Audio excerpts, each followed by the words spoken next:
नमस्कार। ठेठ पहाड़ी चैनल में स्वागत है आपका। मैं आज आपको कुंभ के बारे में जो आंखों देखा हाल है उसके बारे में आपको बताना जा रहा हूं, क्योंकि मैं खुद वहां पे जिस दिन संगम नोज पे जो भगदड़ मची थी उस समय मैं खुद वहां पे लाइव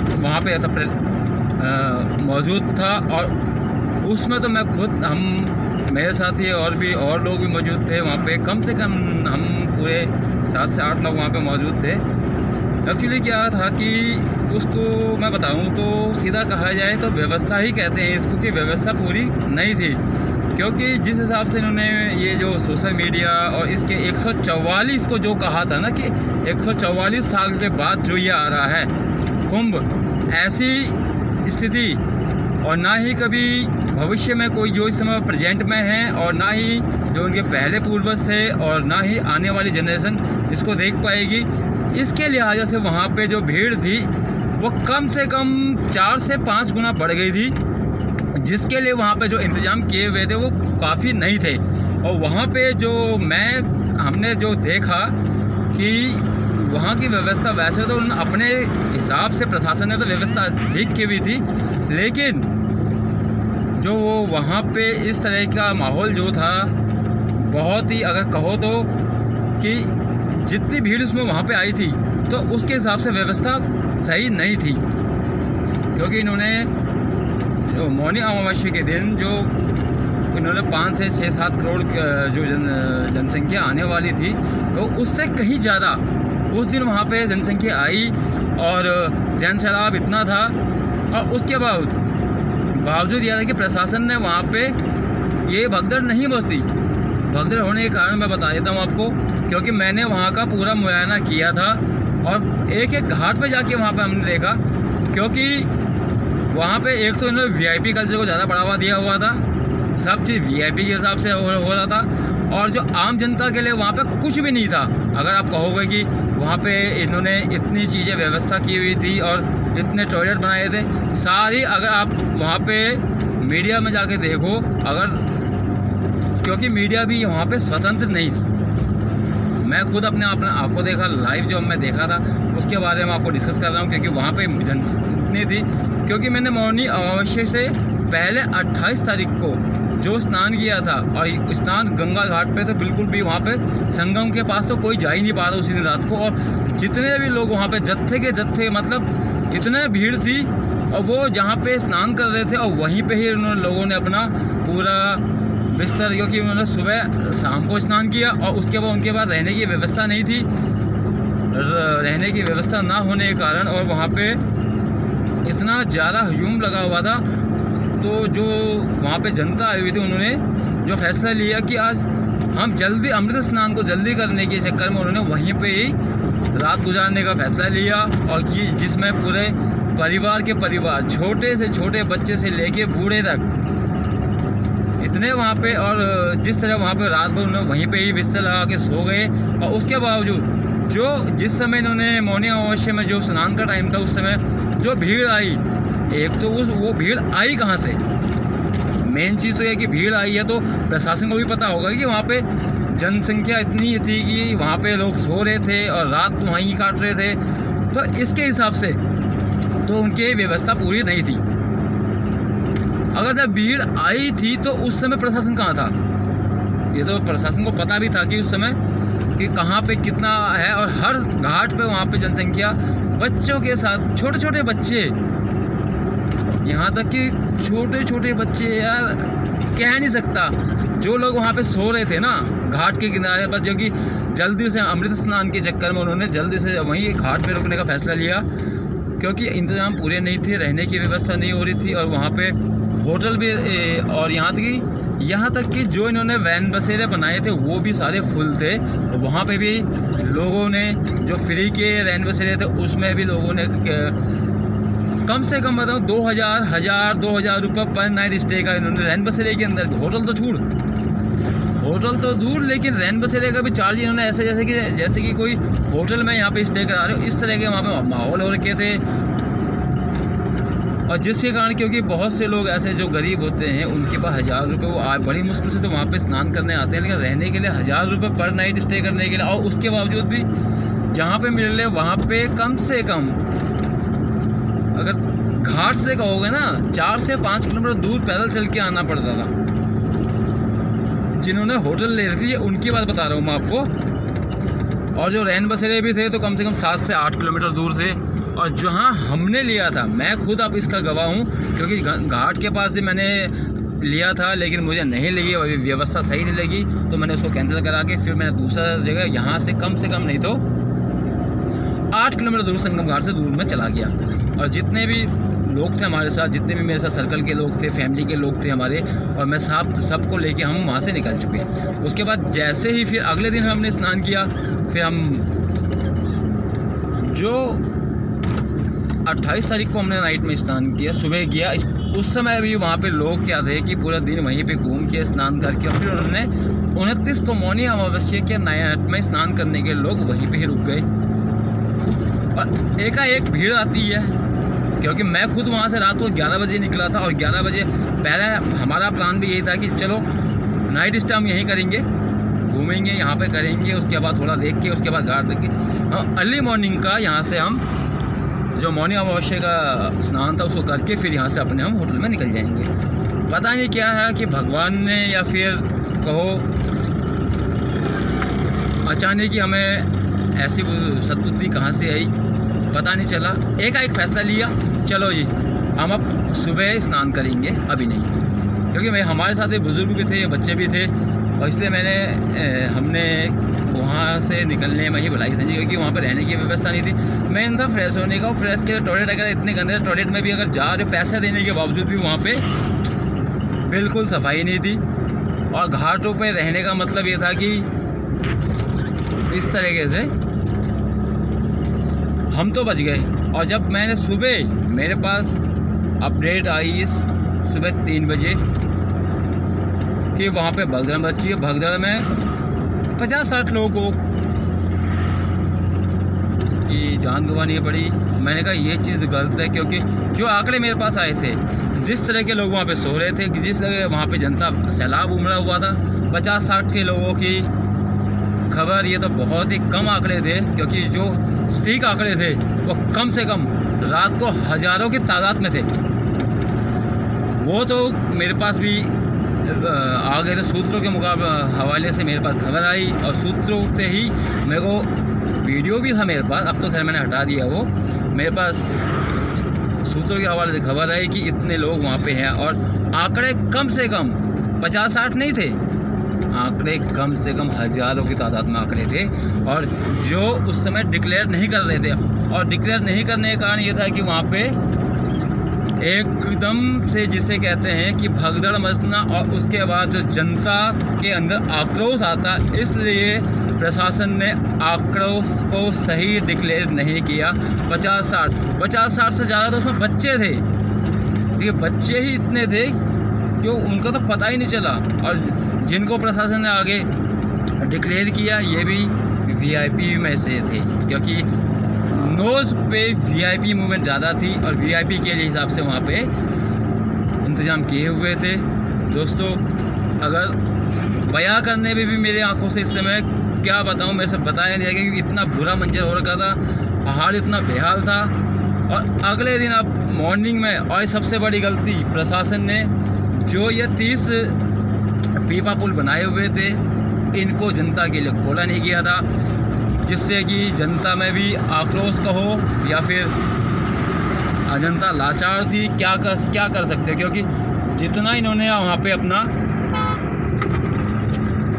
आसानी से पहुँचते, क्योंकि जो पुल इन्होंने खोले हुए थे वो सिर्फ पुराने वाले गंगा के ऊपर का पुल एक भी नहीं खोल रखा था जनता के लिए। अगर जनता के अगर वो वाले पुल खोले होते तो जनता इतनी आक्रोश में नहीं होती, क्योंकि और जनता को इतनी प्रॉब्लम नहीं झेलनी पड़ती। क्योंकि अगर आपको कहीं पे भी स्नान करने के लिए संगम पे या फिर किसी भी घाट पे जाना पड़ रहा था, तो एक तो सिटी से सारे संगम तक के रास्ते सारे बंद थे, 8 से 10 किलोमीटर रास्ते बंद थे जहां हमने स्टे किया था। और उसके बावजूद इन्होंने क्या, शहर के अंदर के जितने भी अगर कनेक्टिविटी थी उसको भी बंद कर दिया था। क्योंकि मेरे साथ बुज़ुर्ग भी थे और मेरे साथ क्या बहुत लोगों के साथ बुज़ुर्ग इतने बुज़ुर्ग थे कि उनको चलना भारी हो रहा था। अब उनके पाँव में दर्द हुए, स्नान करने के लिए आए हुए थे।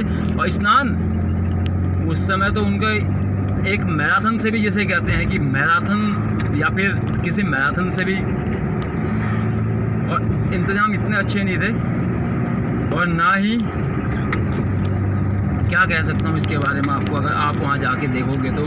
मैं तो अभी भी कहूँगा लोगों से कि कुंभ में जाना सबसे बड़ी बेवकूफ़ी होगी, क्योंकि वो इंतज़ाम सही नहीं है। जिसके पास पैसा है, ज़्यादा फालतू पैसा है, तो वो पैसा वेस्ट करे। और उसके बावजूद नहीं तो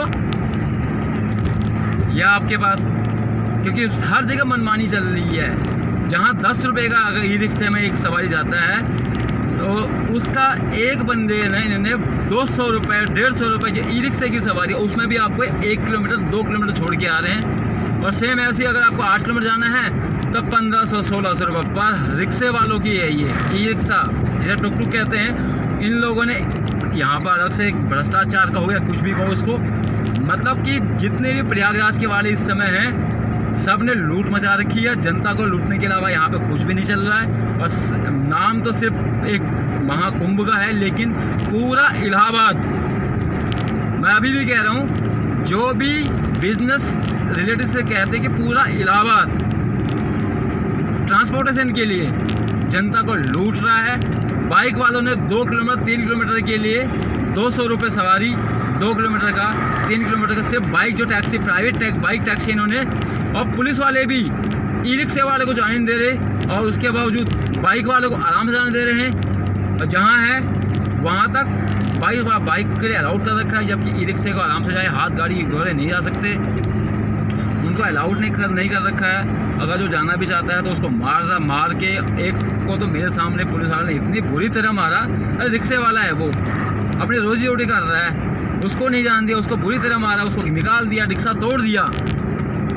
ये तो मेरे सामने की बातें हैं जो मैंने अपनी आंखों से देखा है। और उसके बावजूद गंगा घाट पे मौनी अमावस्या के दिन, मैं खुद जिस दिन गया था, क्योंकि रास्ता संगम तो बंद था, इन्होंने जो पूरा जो गंगा के ऊपर ब्रिज बना हुआ था, रेलवे ब्रिज, उस पे से जनता को निकाला। और उसमें भी कम से कम नहीं तो होटल से लेके 7 किलोमीटर पैदल वो, और उसके बाद 2.5 से 3 किलोमीटर का फ्लाईओवर के ऊपर से, और उतना ही फिर उसे नीचे उतर के 2.5 से 3 किलोमीटर नीचे वापस घूम के आना है। कि एक जगह आने के लिए गंगा की जहाँ पे 1 किलोमीटर का डिस्टेंस है, वहाँ पे लोगों को 7 से 8 किलोमीटर पैदल सफ़र तय करने के बावजूद वहाँ पहुँच रहे थे। और उसके बावजूद भी परेशानी थी। उसमें परेशानी ये थी,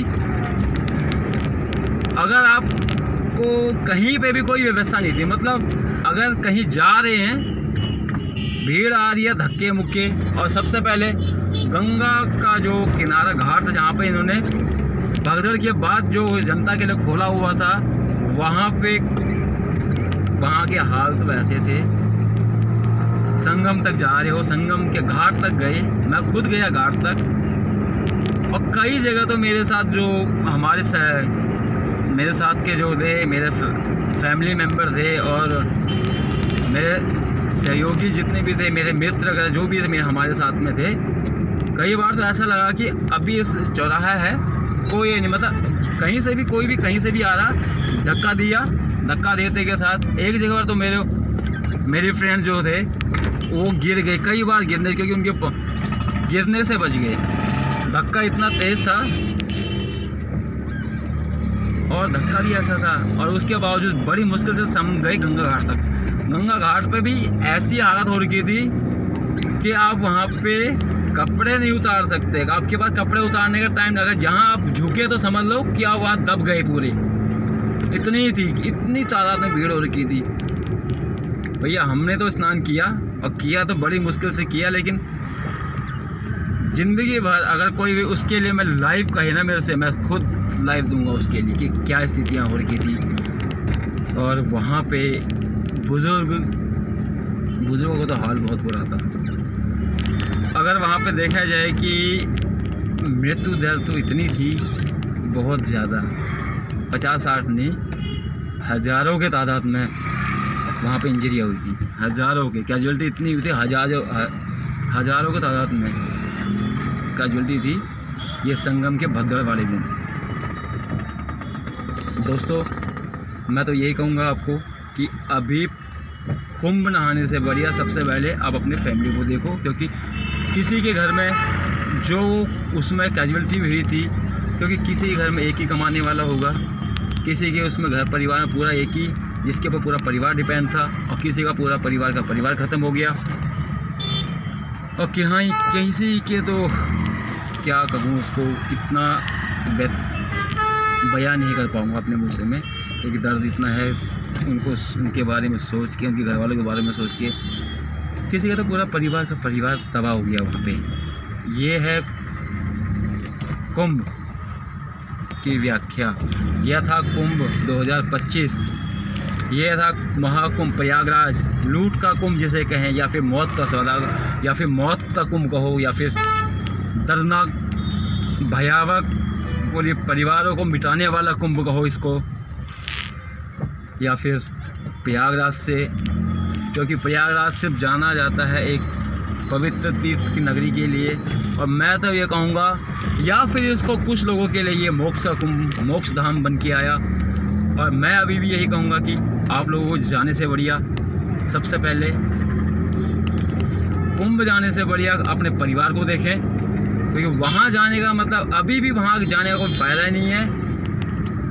और अपने घर वालों को देखें, क्योंकि पहले अपने घर वालों को देखें, उसके बाद ही कुंभ जाने की सोचें। क्योंकि कुंभ की अगर मेरे पास ऐसे विजुअल हैं, मैं आपको विजुअल भी शेयर करूँगा, नहीं कर सकता कि दिल दहलाने वाले विजुअल है मेरे पास, देखते ही रूह कांप उठेगी, ऐसे विजुअल है मेरे पास, ऐसे हैं। क्योंकि मैंने रूह को सामने से, मौत से सामने हुआ मेरा, क्या कहोगे, मेरा जो हमारा जो सामना हुआ है, सामने मौत जिसे कहते हैं। और उसके बाद पीपा पुल खुले होते तो इतनी जनसंख्या डाइवर्ट होती और एक जगह से नहीं आती, क्योंकि 30 में से इन्होंने एक भी पीपा पुल में जनता को नहीं, हाँ प्रशासन जाता था वीआईपी के लिए खोले जाता, लेकिन आम जनता के लिए पीपा पुल इन्होंने नहीं खोले थे। तो फिर बनाए किस लिए थे? ये दिखाने के लिए बनाए थे क्या, कि जनता का पैसा और जनता यूज़ ना कर पाए? वैसे तो कहते कि जनता का पैसा इतना लगा दिया, या तो फिर ये तो साजिश थी, या फिर एक रची हुई षड्यंत्र। मैं यही कहूँगा प्रशासन, मेरे तो अभी तक समझ में ये नहीं आया, अभी तक मैं उसी क्वेश्चन का जवाब ढूंढ रहा हूँ कि वहाँ पे लोग सो रहे थे, संगम पे लोग सो रहे थे, ये प्रशासन को भी पता था। और जबकि प्रशासन वहाँ पे हमेशा वहाँ मुस्तैदी से मौजूद था। तो ये एकाएक भीड़ आई कहाँ से? किसी ने पैदा करी क्या वहाँ पे जो भीड़ आई एकदम अचानक? किसी को पता तो होगा जत्था आ रहे हैं, और वहाँ प्रशासन को पता, औरों को पता भी होगा कि वहाँ पे लोग वहाँ पे घाट पे रात काटने के लिए रात भी गुजार रहे हैं, क्योंकि वहाँ पे रहने की व्यवस्था नहीं थी। तो दोस्तों मेरा क्वेश्चन एक यही है, या तो ये सोची समझी साजिश थी, इसको क्या कह सकते हैं आप? एकाएक तो कुछ नहीं हो सकता, एकाएक कुछ नहीं होता है। अगर एकाएक कुछ होता है तो वहाँ पे प्रशासन को पता रहता है कि इस समय यहाँ पे भीड़ आ रही है, और इन्होंने हर जगह जो ये कहते हैं कि सीसीटीवी वहाँ पे मौजूद थे, एक लगे हुए थे, तो उस समय सीसीटीवी की मॉनिटरिंग कहाँ हो रही थी और कहाँ थी? कौन उनकी मॉनिटरिंग कर रहा था और कहाँ थी? अगर क्वेश्चन, अब मैं खुद कहता हूँ कि मीडिया कभी सवाल नहीं उठाएगी। मीडिया सवाल इसलिए नहीं उठाएगी क्योंकि उनको पता है कि अगर हम कुछ कहते हैं या फिर गवर्नमेंट के अगेंस्ट जाते हैं, कल को हमारा लाइसेंस कैंसिल हो सकता है, या फिर हमें छापे पड़वा दिए जाएंगे, या फिर हमारे सीधा कुछ ना कुछ एलिगेशन लगा के चैनल के ऊपर कुछ ना कुछ ऐसी कार्रवाई बैठा दी जाएगी जिससे चैनल के ऊपर तलवार लटक जाएगी। इसलिए कोई भी मीडिया वाला इन चीज़ों को बिल्कुल जनता के सामने नहीं रख पा रहा है, और जो रख रहा है तो उसके पीछे देखना अभी नहीं तो कभी ना कभी महीने भर के अंदर, या फिर किसने भी यहाँ पे गया, या फिर तुरंत ही कार्रवाई कर दी जाएगी प्रशासन के जैसे। ये मैं आपको दोस्तों अपने चैनल के माध्यम से बता रहा हूँ। क्या पता मैं बोल रहा हूँ, मेरे पीछे भी कल को हो सकता कार्रवाई कर दी जाए। मैं अभी भी कह रहा हूँ, ये तो मैं इससे आपको जो मैंने अपने हाल आँखों का देखा था वो मैं बता रहा हूँ, आप लोगों को अपने साथ शेयर कर रहा हूँ। विजुअल है मेरे पास लेकिन मैं दिखा नहीं रहा है, अभी लगा दूँगा देखिए, क्योंकि विजुअल ऐसे हैं दिखाने लायक नहीं है, क्योंकि हो सकता है कोई नहीं देख ना पाए, देखने हो सकता कई चीज़ें इस तरह की विजुअल है मेरे पास। और सूत्रों के हवाले से मेरे पास विजुअल भी आए थे और सूत्रों के हवाले से ही मेरे पास खबर भी आई थी। ओके।